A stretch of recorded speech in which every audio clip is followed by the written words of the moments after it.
नमस्कार दोस्तों, कैसे हैं आप। आज हम आए हैं गुरु की नगरी अर्थात अमृतसर में। अमृतसर रेलवे से भारत के अन्य शहरों से वेल कनेक्टेड है। यहाँ पर खुद का रेलवे जंक्शन है। और रही बात सड़क मार्ग की, तो ये सड़क मार्ग से भी अच्छी तरह से कनेक्टेड है। यहाँ पर 11 किलोमीटर की दूरी पर गुरु रामदास जी हवाई अड्डा स्थित है। तो यहाँ आप बाय एयर के द्वारा भी आ सकते हैं। तो चलिए, यह है महाराजा रणजीत सिंह का स्टैच्यू और यहीं से जो 30 किलोमीटर दूर है वाघा अटारी बॉर्डर, वहाँ जाने के लिए हमें बस ऑटो रिक्शा मिल जाती है। बस आपको मात्र 350 रुपये के आसपास पैसे लेती है और बुकिंग यहीं से की जाती है। वाघा अटारी बॉर्डर आपको 2:30 बजे यहाँ से लेके जाएगी और सेरेमनी ख़त्म हो जाने के बाद इसी स्टैच्यू के पास आपको बस और ऑटो वाले छोड़ देंगे। लेकिन मैं रिकमेंड करूँगा आप बस से ही जाए, ऑटो वाले के झांसे में ना आए। वो ऑटो वाले आपको ठगने की कोशिश करते हैं, ये हमारा अनुभव है। दोस्तों, आपको बता दूं, अमृतसर एक ऐतिहासिक शहर है। यहीं पर जालियनवाला बाग हत्याकांड हुआ था 1919 में और आज हम वही देखने जा रहे हैं। देखिए कितना संकरा रास्ता है। ये है जालियनवाला बाग में प्रवेश करने का रास्ता, जो कि बहुत ही कम चौड़ा है। यहाँ 2 बंदे मुश्किल से जा सकते हैं और यही एकमात्र प्रवेश गेट था कि जहाँ से अंदर प्रवेश किया जा सकता है या बाहर जा सकते हैं बंदे। ऐसा एकमात्र प्रवेश गेट था ये। और अंदर बहुत सारे लोग जो काला कानून 1919 में ब्रिटिश सरकार ने लाया था उसका विरोध करने के लिए इकट्ठा हुए थे और सभा उन लोगों की चल रही थी। और मेजर जनरल डायर नाम का एक ब्रिटिश अधिकारी अपनी फौज लेकर यहाँ पर आया और बिना किसी पूर्व सूचना के अंधाधुंध गोलियाँ उन लोगों पर उसने चलाई। उसमें बच्चे थे, बूढ़े थे, नौजवान थे, इतना ही नहीं औरतें तक थी। लेकिन उसने किसी को नहीं बख्शा और गोलियां बरसानी शुरू की। अब गोलियों के निशान यहाँ पे आप बॉक्स में जो स्क्वायर बॉक्स बनाए हैं उसमें देख सकते हैं कि किस तरह से गोलियों के निशान यहाँ बने हुए हैं। और बहुत सारे लोगों ने यहाँ पे अपनी भारत माता के लिए शहादत दी है। कुछ लोगों ने अपनी जान बचाने के लिए कुएं में छलांगे लगाई और वो कुआं शवों से भरा था। लोग वहाँ भी नहीं बच पाए।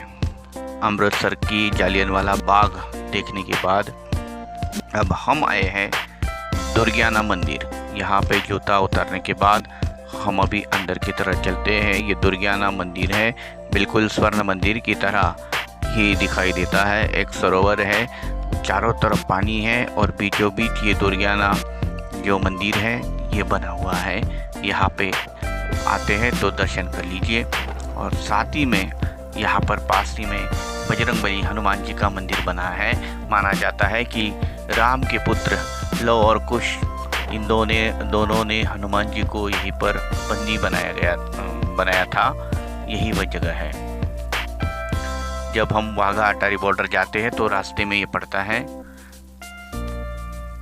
दुर्गियाना मंदिर। आप देख सकते हैं किस तरह से स्वर्ण मंदिर की तरह बिल्कुल दिखता है दुर्गियाना मंदिर। दोस्तों, दुर्गियाना मंदिर के बिल्कुल पास में ही माता वैष्णो देवी का मंदिर भी बना हुआ है। हम जब वहां पहुंचे तो दुर्भाग्यवश मंदिर बंद था। आप यहाँ आए तो यहाँ पे दर्शन जरूर कर ले। और इसके बाद हम चलते हैं वो स्थान जहाँ पर बजरंगबली हनुमान जी को लव और कुश ने बंदी बनाकर रखा था। एक पेड़ को उन्होंने हनुमान जी को बांध कर रखा था।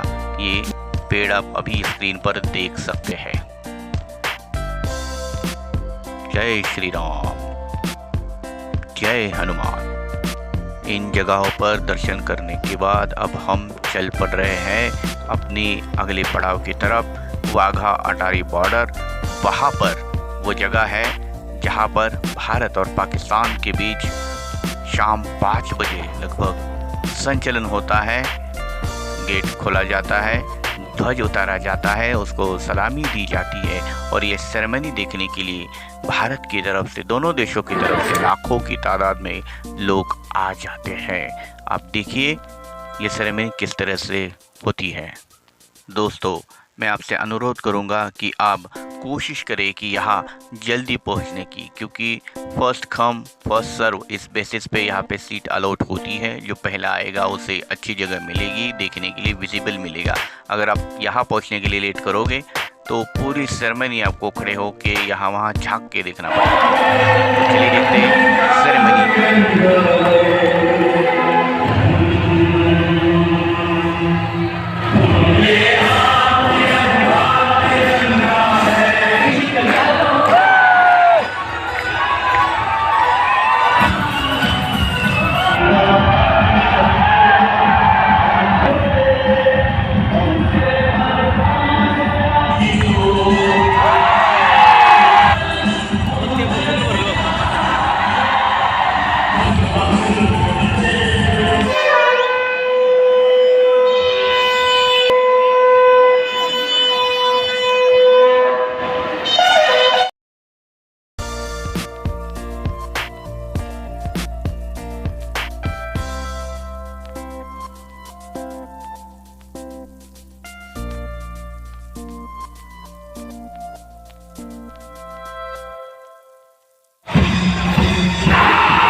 बॉर्डर पर ये सेरेमनी देखने के बाद अब फिर वापस आ जाइए अमृतसर, जो कि बॉर्डर से महज 30 किलोमीटर की दूरी पर स्थित है। यहाँ पर आपको ठहरने की, रुकने की अच्छी सी व्यवस्था मिलेगी। गुरुद्वारा के द्वारा ही यहाँ पे गुरु रामदास जी सदन निवास चलाया जाता है, जो मुफ्त में आपको ठहरने का सुविधा प्राप्त कराता है। अगर आप चाहें तो आप बाहर भी 500 से लेकर 5000 तक पैसा खर्च करके प्राइवेट होटल्स में रुक सकते हैं। और अगले दिन सुबह भी आप जो स्वर्ण मंदिर है, गोल्डन टेम्पल है, वो किस तरह से दिखता है उसका नज़ारा देख सकते हैं और अंदर जाके मत्था टेक सकते हैं। अब हमने आपको दोनों भी, दिन में भी और रात की भी, जो स्वर्ण मंदिर के नज़ारे हैं वो नज़ारे दिखाए हैं। बहुत ही खूबसूरत रात के समय ये मंदिर दिखता है।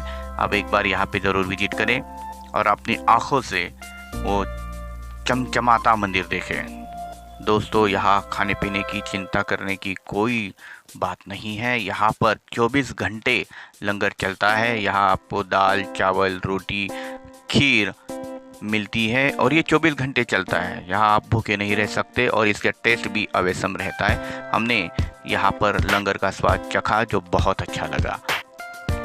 स्वर्ण मंदिर में दर्शन करने के बाद आप जाइए पार्टीशन म्यूजियम देखने के लिए। भारत और पाकिस्तान का जब बंटवारा हुआ उसका म्यूज़ियम बनाया हुआ है, पार्टीशन म्यूजियम। लेकिन ध्यान रहे, ये 10 से लेकर 5 बजे तक ही खुला रहता है और मंडे को पूरी तरह से बंद रहता है। पार्टीशन म्यूजियम देखिए, उसके बाद आप अपनी पेट पूजा करिए, खाना पीना करिए। लंगर के अलावा और अमृतसर में खाने पीने की क्या सुविधा है, तो यहाँ लस्सी बहुत फेमस है और साथ में ही अमृतसरी कुलचे, जो छोलों की सब्ज़ी है उसके साथ परोसे जाते हैं, उसको भी हमने टेस्ट किया। तो वो टेस्ट हमें बहुत ही अच्छा लगा। आप यहाँ आए तो यहाँ के कुलचे ज़रूर खाएं, लस्सी पिए और आराम से आपकी यात्रा का समारोह करिए। हम भी वापस आए अभी अपने रेलवे स्टेशन के यहाँ पे। तो यहाँ पे विजिट करने के लिए नवंबर से लेकर मार्च तक एक अच्छा समय माना जाता है। ये जानकारी आपको कैसी लगी, ये एक बार कमेंट में बता देना और कोशिश करना कि यहाँ एक बार ज़रूर विजिट करें।